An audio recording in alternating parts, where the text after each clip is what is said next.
Well, I'm just getting ready to start the painting, and at this point I've got the finished drawing. Everything is sketched out, everything's detailed as far as I want to take it. What I did from there, and this is probably pretty important for everybody to do, is I took the drawing and I scanned it. And from there I printed out copies of the scans. I've got, well, there were 9 scans for this image, and I pieced them all out. They can be taped together, but I can also cut these. And when I cut them, I can lay them over. And the nice thing about it is if you ever use like a frisket, it's a clear frisket, and you cut it, for me it doesn't work all that well. I like to have some soft edges, and a frisket will give you a real hard, sharp edge. And I don't need that often in my paintings. They're usually softer looking. So if I cut them out of the paper, I can lay them over softly, and it does give me a little bit of a softer edge. And if I need to hold it down, I can hold it and give myself a sharper edge. So make sure you make some copies if you have a chance. It'll be useful as you go through the painting. From here, I'll start with the face. And I typically start with the face and work my way out from that. So I don't want to talk about it too much, but I'll bring you in close as I can get started. I've got my model reference here for Khwan, who was good enough to shoot some photos for me based on our design, and I can go from there, and I'll bring you in and start showing you how I detail the face a little bit. I'm using an Iwata micron, and the first thing I usually do is take a little bit of flesh tone and go over the face and through the other exposed parts of the skin, just to lay a base to work in or work from.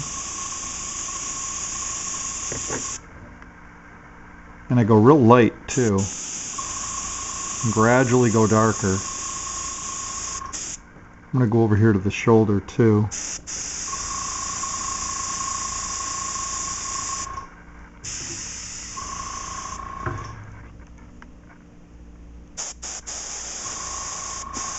And gradually start to build up some form.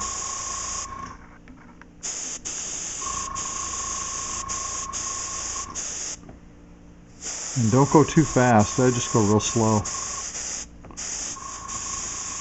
I'm planting some cooler tones on the right side of the face. I'm putting in a little royal blue in with this flesh tone. It'll also give me a shadow color here too.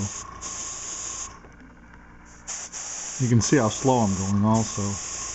Going very fast at all. Just easily build it up. And there will be a shadow here along the neckline too.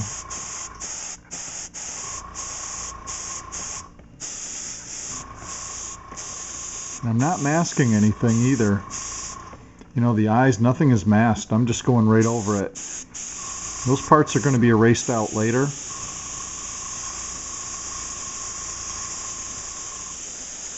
You know, being a little cautious with it, but I don't want to mask anything. I don't want any real hard lines in here. Here I'm going in with just transparent smoke.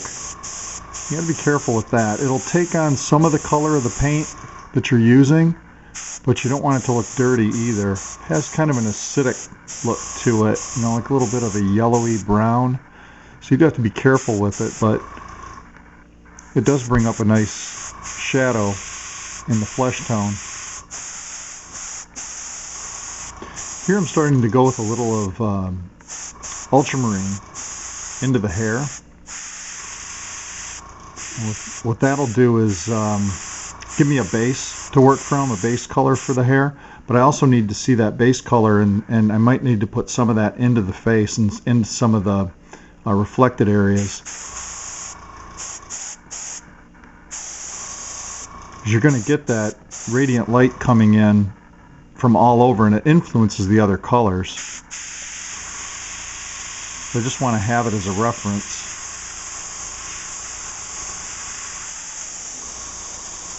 Just a light layer all the way around. What I start to do here is go in with some colored pencil and define a little bit of the lines.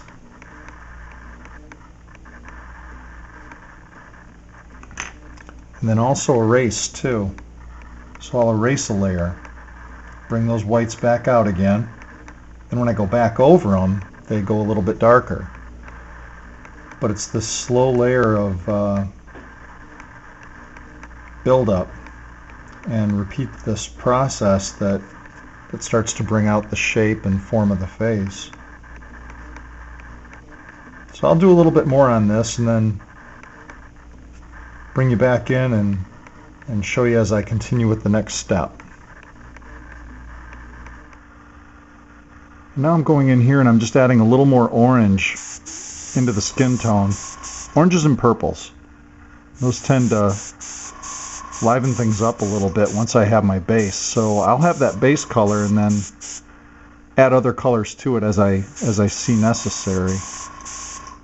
And I do it slowly so that if I don't like something I can, adjust it.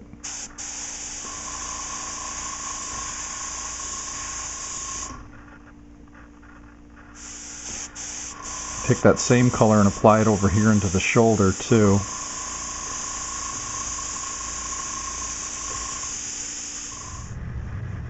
After I spray a light layer of paint, especially here in the hair, I'll come back and start to erase some of the lines and highlights that I want to erase. And what you'll notice is that some of my H pencil that was underneath is starting to disappear a little bit. It gets erased and covered up through this whole process, and pretty soon it starts to just kind of, fade into the back. And you do the same thing with some highlights in the face. I sprayed over again, so I'll go back and pop those highlights back out again wherever I want them, maybe in the eye, here a little bit, and then chin. And those broader areas of highlight start to become a little smaller.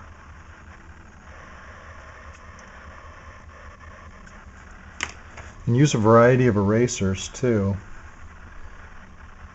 Can't do everything with one eraser.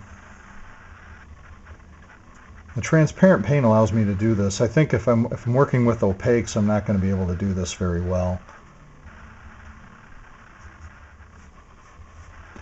And you can see it really doesn't take very long for that to start to develop, for the face to start to develop. Just a few light layers of paint and erase some highlights, go in with some blacks and some darks, and it starts to really take shape. And I can kind of, attribute that to drawing it out real well first and shading it. You can see how it all just kind of disappears. The pencil just disappears.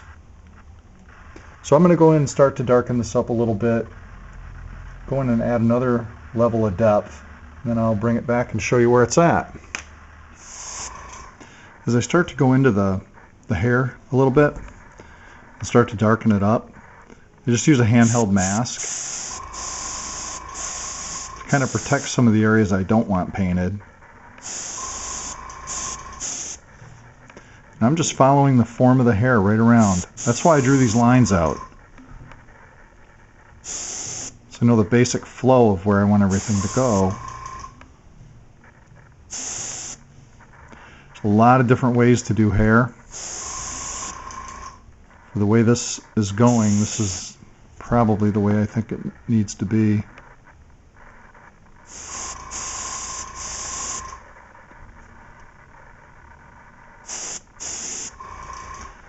Again, all I'm doing here is just protecting the areas I don't want sprayed. And I'm just using a handheld mask. I've got a little freedom with that. It gives me a little softer edge.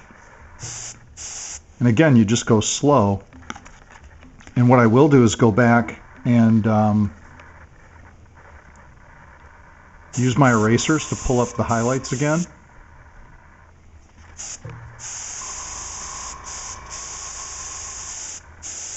And gradually start to build this up.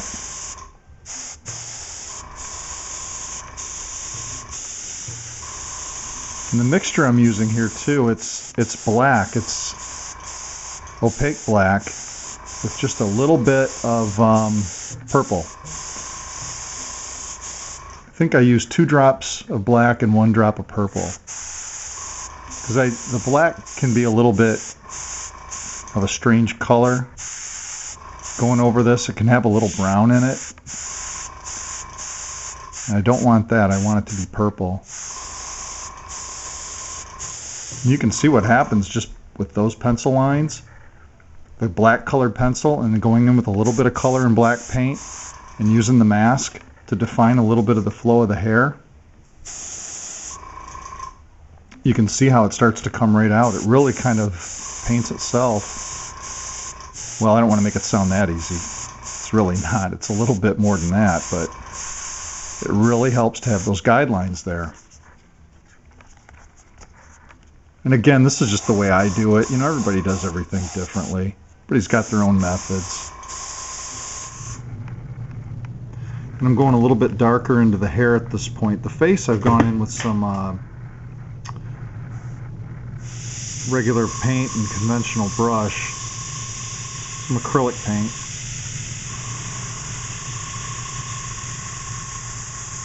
And I'm going to darken up this hair a little bit. And I'll go back in and pick out some highlights. And then I won't go much darker, because I want to start working around the face a little bit and around the head, so that I can throw in some color and see how that's going to relate and change the lights and darks here. And it's easier to go darker. A lot easier to go darker than it is to go lighter.